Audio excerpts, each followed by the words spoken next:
À tout le monde, que Dieu vous bénisse. J'aimerais vous dire que vous êtes un homme et une femme heureux au milieu de nous. Dieu qui a permis ces moments. Vous êtes dans la joie? Là où nous sommes, rapidement, nous allons nous saluer juste pour 2 minutes. Nous allons nous lever, nous allons nous saluer dans la salle. Que la grâce de Dieu nous accompagne tout au long de cette exhortation que nous allons apporter en ces lieux, afin que nos vies retrouvent encore de la joie. Shalom, shalom.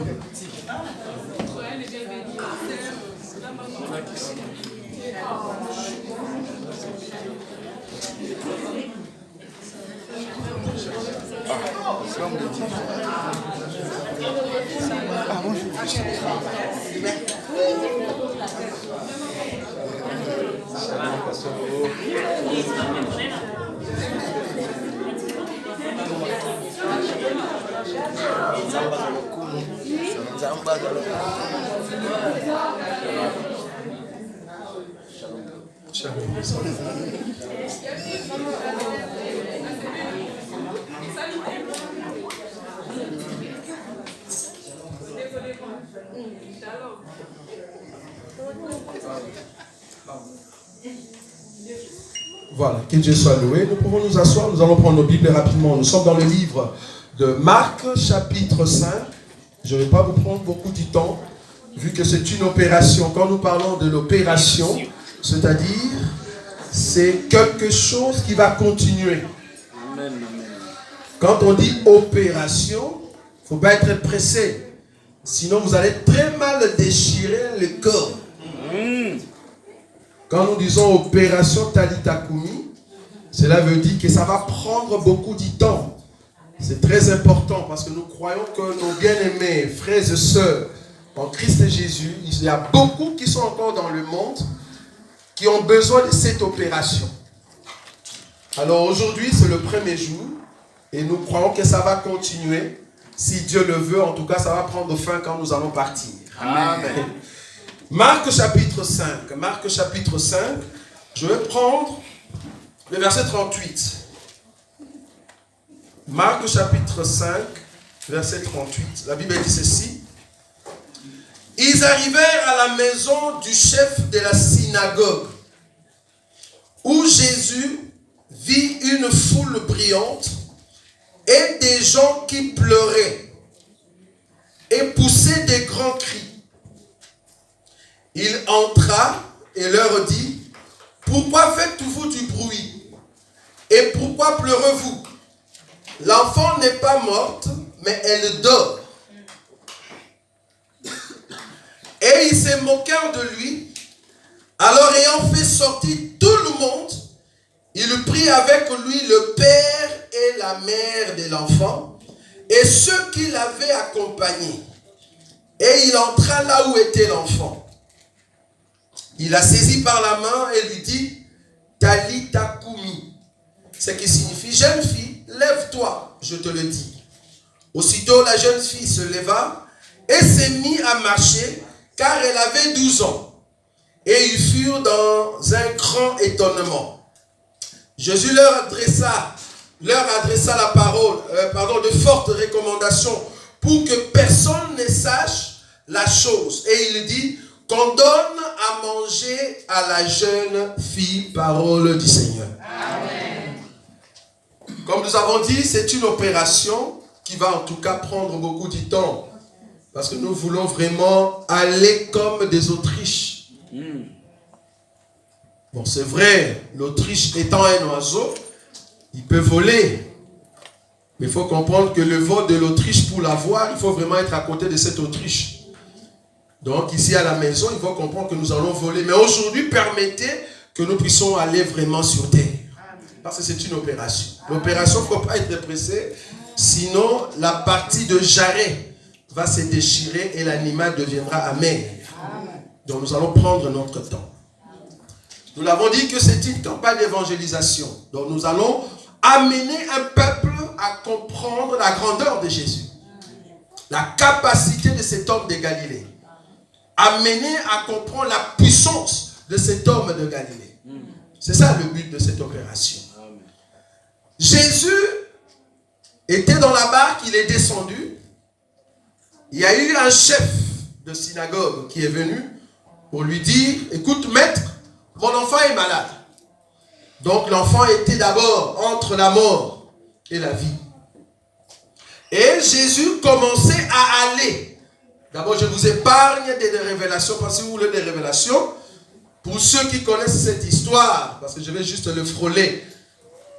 Pour ceux qui connaissent cette histoire, Jésus, sa mission était d'aller dans la maison de Jaïrus. La destination, c'était Jaïrus. Qui est Jaïrus? C'est un chef de synagogue. Et Jaïrus est le père de la jeune fille. Donc, je vais donner la nourriture, après on rentre sur terre.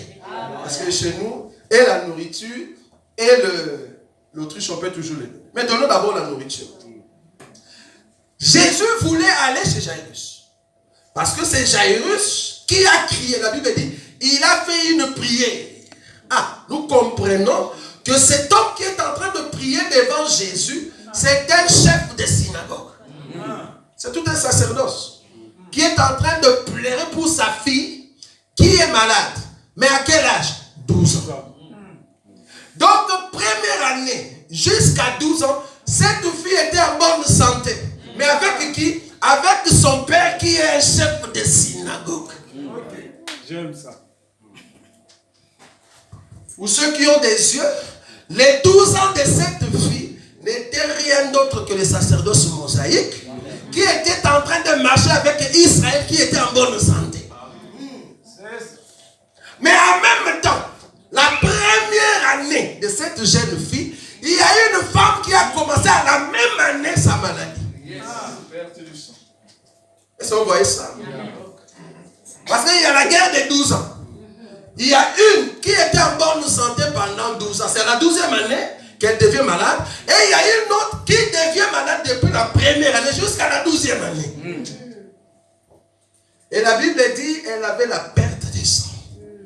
La perte de sang ne s'arrêtait pas.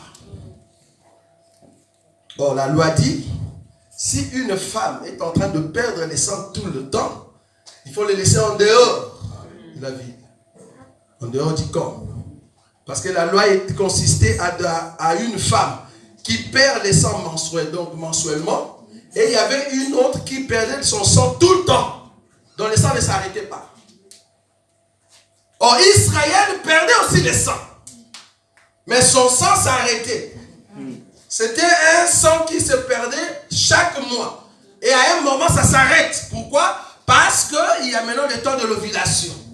Et nous disons, je suis en train de frôler, que les personnes qui ont amené l'ovulation dans la vie de cette jeune fille qu'on appelle Israël, ce sont les prophètes. Les prophètes, quand ils sont venus, à chaque fois qu'ils donnaient la parole de Dieu, le sang d'Israël s'arrêtait. Est-ce que vous voyez ça? Alors là, elle devient normale, mais après, elle va encore faire le péché, parce que la perte de sang égale le péché. À chaque fois que Israël péchait, Dieu envoyait le prophète et son sang s'arrêtait. Mais à chaque fois qu'elle tombait, c'était encore le sang qui coulait. Mais nous, les nations, notre sang coulait toujours. Il n'y avait aucun prophète qui pouvait nous prêcher pour que le sang s'arrête. C'est cette femme.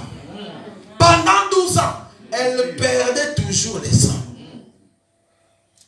Et la Bible dit, à la 12e année, il y a maintenant la jeune fille qui devient malade. Et cette femme qui perdait le sang entre dans le parcours de celui qui allait vers le brebis perdu d'Israël. Ça, vous l'avez vu maintenant? Parce que Jésus allait vers la fille de Jaïrus, brebis perdu d'Israël. Mais nous, les nations, nous sommes entrés à l'intérieur pour bénéficier de cette grâce. Et la Bible dit, je suis en train de frôler. La Bible dit, la femme va toucher la robe de notre Seigneur. Et Jésus a senti qu'une force est sortie de lui. Et la femme était guérie sur place. Son sang a été arrêté. Or, comme vous le savez, nous qui avons des femmes à la maison, si elle a la perte de sang, la seule chose, ou les deux choses, qui peuvent faire que son sang s'arrête, soit elle est dans une bonne période, ou soit elle est enceinte. Cette femme qui perdait tout le temps les sangs, donc ce n'était pas possible qu'elle soit dans une bonne période. Nous avons compris que cette femme a reçu la sainte. elle a reçu un enfant. L'enfant en question venait du pain de notre Seigneur Jésus. Le pain n'est rien d'autre que la croix. N'allez pas loin, frère. C'est à la croix que cette femme va toucher et c'est là-bas que le sang va entrer dans la femme et le sang de la femme s'arrête. Dans la révélation, nous avons compris que Jésus a donné la sémence à cette femme. Amen. Je dis bien dans la révélation. N'allez pas dire Jésus a connu cette femme. Non, n'allez pas dire ça. C'est dans la révélation. Parce que Jésus a dit, j'ai vu une force qui m'a quitté. Et le sang est arrêté. Donc cette femme était enceinte de qui? De notre Seigneur. Ça c'est dans la révélation. N'allez pas dire ça. Parce que la forme de sang a été coupée. Mais ce n'est pas là-bas notre sujet. Notre sujet, c'est au fait vraiment la fille de Jairus. Dans la révélation, nous expliquons que la femme de perte de sang, c'est l'Église. Et la jeune fille n'est rien d'autre que Israël. Quand nous parlons de chiffre 12, c'est le chiffre du peuple. Chiffre 12 au temps d'Israël, c'est les 12 patriarches. Ou bien les 12 fils de Jacob. Quand nous parlons de 12 au temps de la grâce, n'est rien d'autre que le Seigneur Jésus et les apôtres. Ça va? Et 12, ça fait 24. Bon, on va pas entrer là. Ici, nous sommes dans Talita Koumi. La Bible dit, quand Jésus est arrivé dans la maison du chef de synagogue, qu'est-ce qu'il trouve? Il trouve des gens en train de pleurer.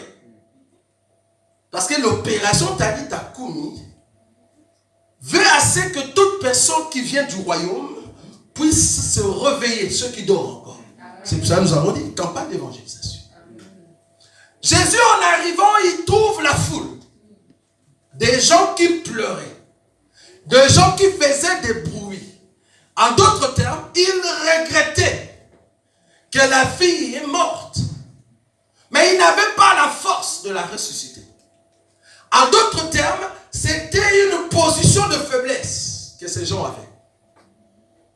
Ils ont dit fini. Cette jeune fille ne va plus se réveiller. C'était ça leur bruit.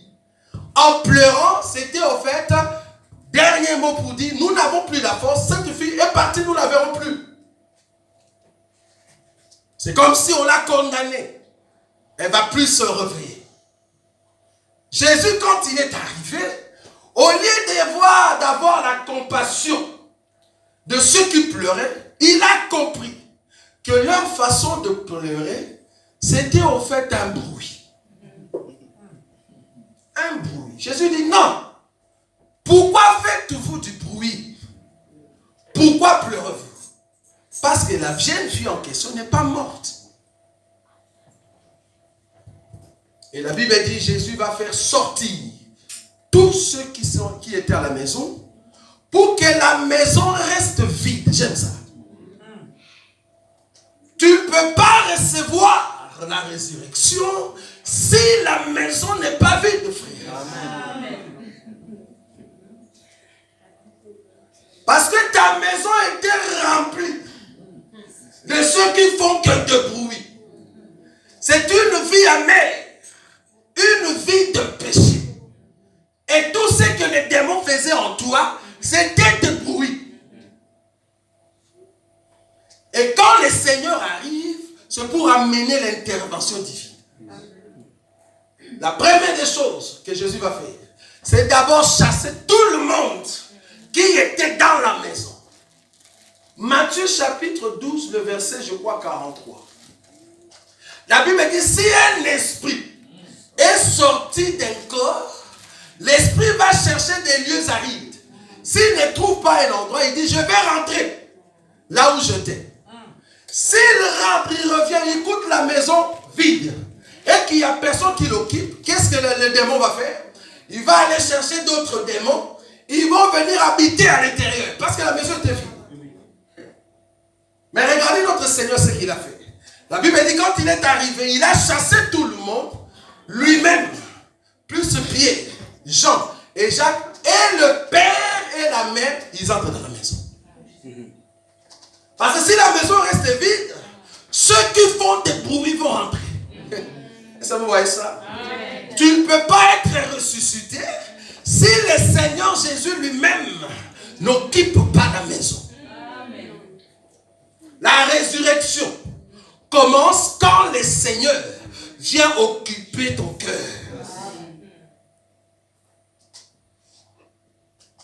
Il n'a pas pris n'importe qui. Il n'a pas pris l'homme. Pas la tante. La Bible dit il a pris le père et la mère. Il faut nous poser la question, c'est qui le père? C'est qui la mère? Pour recevoir la résurrection dans ton cœur, il te faut un père et une mère. Amen. Nous allons prendre l'écriture, Proverbe. Voilà. Allons là-bas. Proverbe chapitre 6. Regardez. C'est qui le père, c'est qui la mère? Si tu lis en français, tu dis, voilà, il a pris son père et sa mère, et puis tu te limites là-bas. Jésus, quand il était en train de prendre un père et une mère, il sait ce qu'il est en train de faire. Proverbe chapitre 6. Je prends le verset 20. Regardez cette écriture.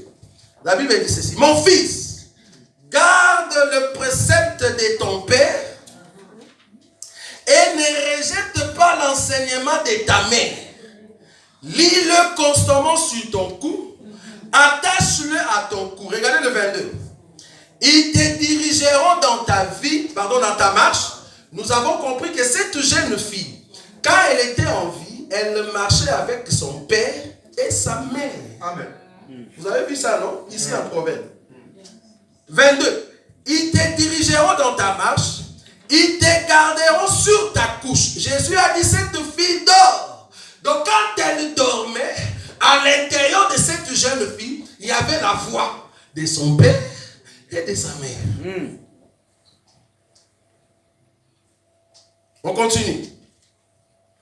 Ils te parleront à ton réveil. Nous allons voir ça. Car le précepte est une lampe et l'enseignement est une lumière et les avertissements de la correction sont les chemins de la vie. Le père, c'est le précepte. La mère, c'est l'enseignement. Donc, quand une personne, on l'a déliée, la personne reçoit la délivrance, ton cœur est vide. Qu'est-ce que le Seigneur va faire? Il va amener l'enseignement. Sans l'enseignement, tu ne recevras pas la résurrection. Jésus amène l'enseignement. Regardez, la Bible dit Jésus, Pierre, Jacques et Jean, plus le Père et la Mère. Les quatre plus le précepte et l'enseignement. Donc quand Jésus entre dans ton cœur, il t'amène un enseignement qui t'amène dans la délivrance. Amen. Le chiffre 4, c'est le chiffre de la délivrance. Il vient faire un travail. Le travail, c'est de te délivrer de tout ce qui faisait le bruit dans ton cœur. Ceux qui quand tu étais accablé et qu'ils étaient là à chaque fois pour te remettre dans le mot, pour te condamner, que tu ne peux pas te relever. Il faut qu'ils sortent pour que ton cœur soit rempli de l'enseignement. La Bible continue, on rentre chez Marc. Marc chapitre 5, là où nous étions. Marc chapitre 5, le verset 38. Je vais prendre déjà le verset 40. Et ils se moquèrent de lui, alors ayant fait sortir tout le monde, il prit avec lui le père et la mère de l'enfant et ceux qui l'avaient accompagné, et il entra là où était l'enfant.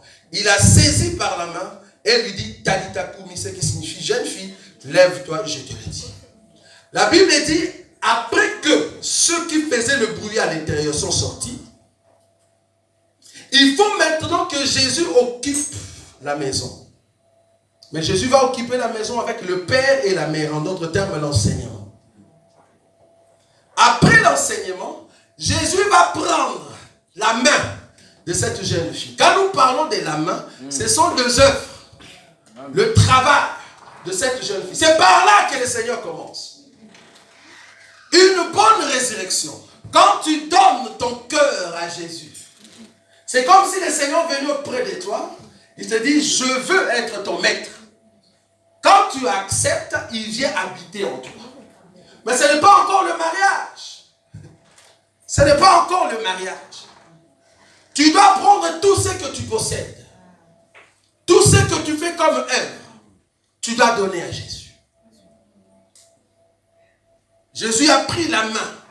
C'est ici où réside la force de la résurrection. Quand Jésus va prendre tout ce que tu possèdes, les œuvres, le travail, ta vie entière, alors Jésus va parler. Jésus va parler. Jésus va regarder la fille et Jésus va parler. En d'autres termes, Jésus va ouvrir sa bouche pour que la parole qui est à l'intérieur de Jésus. J'aimerais te faire ici la différence entre le corps que nous appelons Jésus et la parole qui était à l'intérieur. Quand Jésus a ouvert la bouche, c'est la parole éternelle qui sort. Cette parole avait déjà dit, en vérité, je vous l'ai dit, l'heure vient, et elle est déjà venue, où les morts entendront la voix. Amen. La voix. N'attendront pas Jésus, la voix. Amen. Cette voix était en Jésus. La voix a pris un corps en sortant de Marie. Cette voix marchait dans un corps que nous appelons Jésus. Or, quand Jésus a ouvert la bouche, la parole est sortie. Or, la parole, c'est une sémence. Amen. Donc, quand Jésus parlait avec la jeune fille, dans la révélation, il était en train de donner la sémence. Amen. Il a ouvert sa bouche. Il a dit, Talita Koum. La fille, en dormant, la bonne chose que Dieu peut donner à un homme, que Dieu peut donner à une femme, c'est l'oreille. Amen. Si Dieu ne te donne pas l'oreille, tu n'iras pas au ciel. Amen. C'est pour cela que nous disons dans cet évangile, tous les sourds n'iront pas au ciel. Amen. Nous allons expliquer. Je ne parle pas de la surdité physique.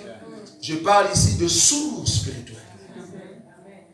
Si tu n'écoutes pas le Seigneur, comment tu vas aller au ciel? Parce que la partie honteuse de la femme, c'est l'oreille. Si Ève n'avait pas donné l'oreille à Satan, Satan qui est aussi un homme, qui a donné sa sémence, Ève n'allait pas pécher. C'est pour cela que nous disons, dans la révélation, pas comme les branhamistes, que Satan a couché avec Ève. Nous l'expliquons. Comment est-ce que Satan a couché avec Ève dans la révélation? C'est le fait que le diable a fait sortir la sémence et que Ève a écouté. Nous ne parlons pas de relations sexuelles physiques, soit disant Caïn sorti là-bas. Non, ils ont pas écouté. Nous ici, nous parlons du sens. Que la parole étant une sémence, le fait qu'Ève a écouté cela, elle a donné l'oreille. Le fait de donner l'oreille, Ève était en train d'accepter la sémence du diable. Parce qu'il faut comprendre que l'homme qui était dans les jardins n'est rien d'autre qu'Adam. Ève avait déjà écouté Adam. Elle avait déjà reçu la sémence d'Adam. Or, Adam lui-même étant une femme, je suis dans la révélation, aidez-nous. Adam lui-même étant une femme, il avait reçu l'enseignement auprès de Dieu. Ça vous voyez ça? Voilà. Adam étant une femme, a écouté Dieu. Dieu étant l'homme, il a parlé, il a donné la sémence et la sémence est entrée dans l'appareil génital d'Adam. C'est ça. Est-ce que vous voyez ça? Parce que l'appareil génital de la femme, c'est l'oreille. Dans la révélation. Jeune fille, lève-toi. La fille qui est en train de dormir ici, c'est toi et moi. Nous étions morts quand on péchait. Mais le jour où le Seigneur nous a appelés, nous l'avons écouté non pas avec l'oreille physique, mais c'est avec l'oreille spirituelle. Et c'est là-bas que nous avons accepté sa sémence. La sémence qui transforme. La Bible dit, Jésus a dit, Talita Kumi. Jeune fille, lève-toi. Et la fille a écouté. C'est normal parce qu'elle dormait. Elle dormait et la fille s'est levée. Après avoir écouté Jésus, pour comprendre que tu es une personne que Dieu aime, il faut qu'on voie en toi le réveil. C'est vrai, vous écoutez la parole de Dieu, mais si on ne voit pas le réveil, on se dit, est-ce que réellement vous êtes un enfant de Dieu? Tout enfant de Dieu doit manifester le réveil. Le réveil, c'est-à-dire, la vie revient. Ouvrez les yeux. Marchez. Mangez. Là, ce sont des signes de la résurrection. Une personne qui n'aime pas la parole de Dieu. Une personne qui ne marche pas avec Dieu. Une personne qui n'écoute pas Jésus, c'est une personne morte. C'est une personne morte. C'est pour cela que la Bible dit que celui qui a le Fils a la vie. Donc celui qui n'a pas le Fils n'a pas la vie. C'est pour cela que nous disons les musiciens mondains, ils n'ont pas Christ, ce sont des morts. Quand tu vois un musicien chanter le monde, nous comprenons qu'il n'a pas le Fils, c'est un homme mort. Quand tu vas au marché, ne te dis pas que tu es au milieu de vivants. Tu es au milieu de morts. Pour voir ceux qui sont vivants, c'est quand tu vas parler. Toi étant homme, donne la parole. Ceux qui sont des femmes dans la foule vont donner l'oreille. Là, nous allons comprendre qu'ils sont là. Parce que l'oreille est donnée à la femme. La femme n'écoute que son mari. Si tu vois une femme qui écoute d'autres maris dehors, il faut la lapider. Quand j'ai dit lapider, c'est n'allez pas voir les pierres physiques. Nous allons amener les pierres spirituelles qui sont la parole de Dieu. Pour te dire, tu marches à l'encontre de l'enseignement. Donc toute femme doit écouter l'enseignement. Parce que c'est l'enseignement qui est ta mère et le précet c'est ton papa.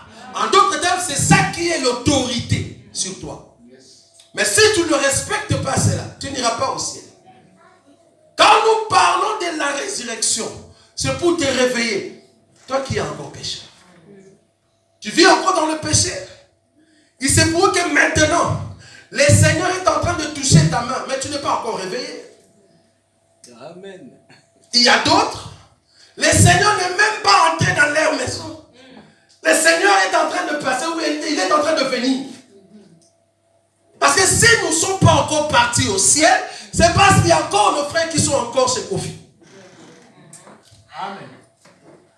Parce que nous croyons que ceux qui viennent du ciel, Dieu a permis enfin qu'ils marchent tâtonnant. Est-ce que vous voyez ça? Amen. Aller par-ci, par-là. Ils sont encore dans le monde. Mais nous attendons à ce que Dieu puisse les toucher par l'enseignement, afin que leur oreille s'ouvre. Et c'est comme ça qu'ils vont accepter l'enseignement. Nous ne pouvons pas aller au ciel si nos bien-aimés sont encore dans le monde. C'est pour ça que nous avons besoin de cette opération. Cette opération consiste à dire au monde que ceux qui demeurent dans le péché, alors que vous êtes un fils du royaume, vous devez vous ressaisir. Parce que la parole vient pour vous prendre, afin de vous élever. Que vous soyez une femme, un homme qui marche avec le Seigneur. Et non pas qui marche dans le péché. Le monde est corrompu. Le monde veut tuer toute personne qui a l'enseignement. Mais heureusement, nous avons notre Seigneur Jésus, le vrai Élysée. Amen. J'aime ça. À la croix, il dormait. Et on a amené un homme.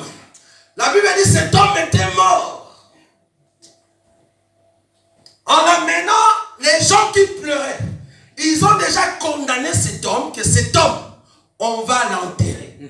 Je me te dire, toi qui écoutes cet enseignement, même si les hommes ont déjà déclaré ton enterrement, je veux te dire dans les trous où tu vas entrer, il y a les ossements.